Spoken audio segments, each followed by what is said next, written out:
सातारा नगरपालिका हद्दीतील राज्य शासनाच्या वतीने चालू असलेल्या विकास कामांचा पाहणी दौरा आज सार्वजनिक बांधकाम मंत्री शिवेंद्रसिंहराजे भोसले यांनी केला। त्याचबरोबर भविष्यात नगरपालिकेकडून करण्यात येणाऱ्या उपाययोजनांचा आढावा घेत संबंधित अधिकाऱ्यांना सूचना देखील केल्या।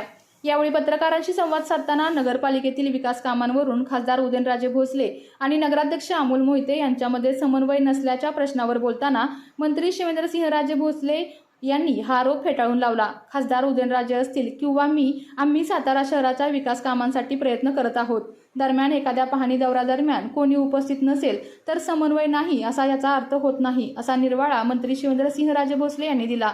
तर उद्धव ठाकरे यांच्या दौऱ्यावरून विचारले असता उद्धव ठाकरे यांनी असे दौरे खासदार फुटण्यापूर्वी केले असते तर आज त्यांच्यावर ही वेळ आली नसती, असा टोला मंत्री शिवेंद्रसिंहराजे भोसले यांनी लगावला आहे। काय सांगाल, जे काही नवीन पाण्याची टाक्या होत आहेत किंवा त्याच्या अनुषंगाने रस्ते असतील किंवा हे कामं जी होत आहेत त्याच्याबद्दल काय सांगाल? नाही, आज फक्त जी राज्य शासनाच्या माध्यमातून नगरपालिकेची कामं चालू आहेत त्याची पाहणी आपण केली। भूमिपूजन सुद्धा नवीन कामं जी हाती घेतलीत आपण त्याची गेली। प्रामुख्याने शाहूपुरीमध्ये जो स्विमिंग पूल आपण बांधतो त्या कामाची सद्यस्थिती काय ती थोडी बघितली। काही वाढीव प्रस्ताव त्या ठिकाणी आपण करतोय त्याच्याबद्दलचं पण पुढचं नियोजन केलं। या भागात सुद्धा शाहूनगर, विलासपूर आणि मंगळाई कॉलनी भागात टाक्या ज्या प्राधिकरणाकडनं पूर्ण झाल्यात त्या टाक्या आता त्याच्यातलं पाणी पुरवठा सुरू केला आहे आणि त्याचं पण काही अजून नियोजन पुढचं करायचं आहे। कारण आता त्या टाक्या जरी झाल्या असल्या तरी कनेक्शन जे आहे ते जुन्या लाईनवरच आहे। मग जुन्या लाईनवरनं आता हे नवीन लाईनला कनेक्शन ट्रान्सफर करणं वगैरे हे थोडं आत्ताच्या याच्यामध्ये सध्या जी पावसाची जरा दुष्काळाची परिस्थिती बघतोय अशा याच्यामध्ये विस्कळीत होणं शक्यता आहे पाण्याची। त्यामुळे आता न करता आता मी त्यांना सूचना दिल्या की ज्या ज्या टाक्या पूर्ण झाल्यात त्या सगळ्या भरून सुरू करा।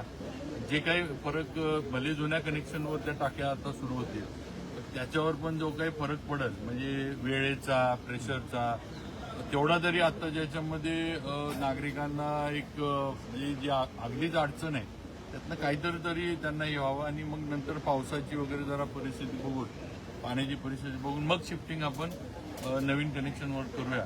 कारण जुन्या कनेक्शनला प्रॉब्लेम एकच आहे की 30-35 वर्षापूर्वी ते ह्या पाईपलाईन आहेत आणि आता त्यांची क्षमता राहिलेली नाही। तर कॉलन्या वाढल्यात, लोकांच्या कनेक्शन वाढलेत त्या पाईपांवरचे, घरं आता जास्त झालेली आहे तिकडं, त्यामुळे त्या एवढ्या जुन्या पाईपलाईनची आता ती क्षमता राहिलेली नाही आणि थोडं 4 भिंतीचं पण आपण एक सुशोभीकरणाचा नवीन प्रस्ताव करतोय। त्याचं पण थोडी पाहणी केली पण अजून त्याचा डिटेल प्रस्ताव तयार व्हायचा आहे। पंतप्रधान मोदीजींची मन की बात सुद्धा याच विभागामध्ये आपल्या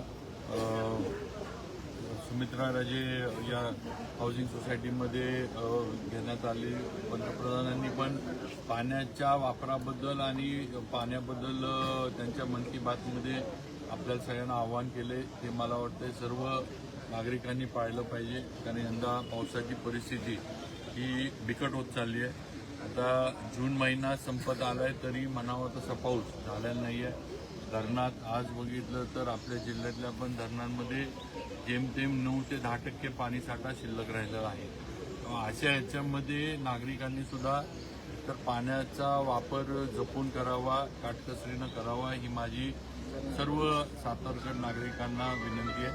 कारण पाऊस झाला तर चांगलंच आहे, धरणं जर चांगल्या पद्धतीनं पाऊसून भरली तर मग काय अडचण आपल्याला येणार नाही, पण थोडं वाईट बाजू धरून आपण नियोजन केलेलं बरं आणि त्याप्रमाणे नागरिकांनी सुद्धा सहकार्य प्रशासनाला, नगरपालिकेला आणि सगळ्यांना जिल्हा परिषदच्या याच्यामध्ये जिल्हा परिषदला करावं अशी विनंती करतो। बाबा पाण्याची समस्या आहे, प्राधिकरणानं काम केलं पाहिजे यात आमचं इथल्या ग्रामस्थांचं पण दुमत नाहीये, पण रस्ते जे खोदले जातात ते पुन्हा व्यवस्थित थोड्या प्रमाणात का होईना कारण पाऊस सुरू झालाय आणि त्रास होतोय नागरिकांना या भागातल्या। थोडं पॅचिंगचं आपण आता पण चर्चा झाली तर टेम्पररी का होईना कारण पॅचिंग हे आपल्याला पण माहिती आहे की कायमस्वरूपी उपाय होत नाही, ते म्हणावं तसं पॅचिंग टिकत नाही ही वस्तुस्थिती आहे। व तात्पुरतं जरी वाहतूक सुरळीत राहण्यासाठी प्राधिकरणाच्या ह्याच्या माध्यमातून पॅचिंग त्यांनी करून द्यावं म्हणजे त्यांच्या ह्याच्यामध्ये धरलेलं आहे आणि नंतर मग नवीन शक्यतो कॉन्क्रीटचेच रस्ते कारण हा सगळा डोंगराचा उतार भाग आहे। पाऊस झाला की उतारानं पाणी फार मोठ्या प्रमाणावर सगळीकडे डोंगरातलं येतं. ओढे नाले वगैरे जे काही झरे आहेत हे सगळे व्हायला लागतात.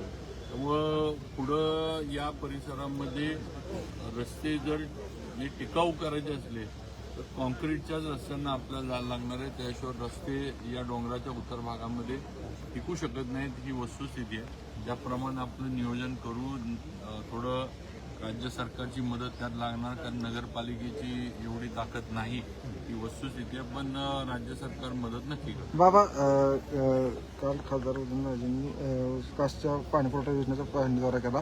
नगरपालिकेचे पण नवीन इमारतीचा पाहणी दौरा केला. तिथे नगराध्यक्ष किंवा अन्य ते कोणालाही बोलवण्यात आलं नाही. कुठं समन्वयाचा अभाव दिसतोय का तुमच्या? काय नेमकं झालं? काय नाही, असं नाही. आता कसं आहे, प्रत्येकाला रोजच्या रोज काही ना काही असतं. आज पण आम्ही बनकर साहेबांना वगैरे निरोप दिला होता, पण ते त्यांच्या काही कामामध्ये असतील वगैरे. काही आमच्यामध्ये नगरपालिकेमध्ये किंवा आमच्यामध्ये कुठेही मतभेद किंवा हे नाही. आता कामं प्रत्येकानं म्हणजे होण्यासाठीच प्रत्येकजण प्रयत्न करतोय. मी असेल, उदयनराजे असतील, आमचा हाच प्रयत्न आहे की जी कामं चालू आहेत ती लवकर संपवावीत आणि त्याचा फायदा शहराला आणि नागरिकांना झाला. खासदार होतेनंतर जे काही त्यांनी काही ठिकाणचा दौरा सुरू केलेला आहे. खासदार ज्या ज्या ठिकाणी झालेला आहे त्या विभागात झालेला ईशान्य मुंबईमध्ये काय करेल? महायुतीच्यावर परिणाम व्हायचा काही विषय नाही. महायुती पूर्ण सक्षम आहे. महायुतीचं तिन्ही पक्ष एकत्र एकसंघपणे आहेत आणि देवेंद्रजी फडणवीस साहेबांच्या नेतृत्वाखाली सगळेजण काम करतात. तुम्ही किती प्रयत्न केला तरी महायुतीच्या या अभेद किल्ल्याला काहीही करू शकणार नाही. लोकांना शेवटी राज्यामध्ये काम कोण करतंय हे खासदार फुटीनंतर दौरे करणं वगैरे तात्पुरतं आहे. पण शेवटी आज राज्यात कामं देवेंद्रजींच्या माध्यमातून एकनाथ शिंदे साहेब असतील, सुनेत्रा वहिनी असतील यांच्या माध्यमातून चालली लोकांना दिसतात. आज इन्फ्रास्ट्रक्चरची कामं मुंबई सकट सगळीकडे राज्यात चालू आहेत. आता आपल्या जिल्ह्यात पण हे ADB होतं पूर्वी. आज सातारा जिल्ह्याला मला वाटतं कमीत कमी 1000 कोटीची कामं सगळ्या जिल्ह्याला मी म्हणतो, नुसतं सातारा नाही पण पूर्ण जिल्ह्याला ADB मधनं आपल्याला रस्ते साधारण 1000 कोटीचे रस्ते सातारा जिल्ह्याला मिळणार. ही कामं झाली. आता पुढचे ग्रामविकासची पण मोठ्या ग्रामपंचायती जोडायची योजना ती पण मुख्यमंत्र्यांनी आता येते, त्याची पण कामं आता सुरू होतील. कुमार गोरेंच्या विभागाची कामं सगळीकडे चालू आहेत. निधी मिळतोय. पुढं कामामध्ये पुढं मागं होऊ शकतं, पण शेवटी लोकांना कामं पाहिजे. आता म्हणजे खासदार फुटल्यानंतर फिरणं हे ज्या त्या वेळेला जर थोडं लक्ष दिलं असतं तर ज्या त्या वेळेला पार्टी म्हणून तर हे झालं पण नसतं ना. परभणीमध्ये जो काही आता छत्रपती शिवाजी महाराजांचा पुतळा बसवण्याचं काम सुरू होतं, पण ते अनधिकृत पद्धतीने ते बसवलं गेलं. याबाबत पोलिसांची कारवाई होण्याची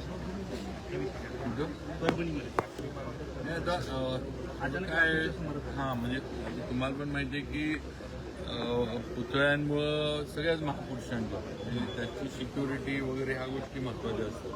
कारण जर कुठेही बसवलं आणि त्याची काही विटंबना झाली तर बाकीचे म्हणजे जे आपण दंगली विंगली हे प्रकार होतात.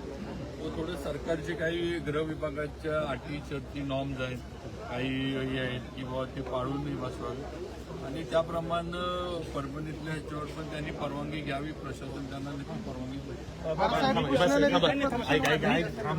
ऐका ना, TET प्रश्नाचा एक विषय होता. TET पेपर परत एकदा फुटलेला आहे. नीटच्या प्रश्नाच्या बाबत जरा कसं ज्या पद्धतीने मला TETची माहिती नाही, मी माहिती घेऊन त्याच्यावर. आपल्या तालुक्यातील जिल्ह्यातील बातम्या सर्वप्रथम पाहण्यासाठी आजच सातारा न्यूजला YouTube चॅनलवर सबस्क्राईब करा, लाईक करा, शेअर करा आणि बेल आयकॉन प्रेस करायला विसरू नका.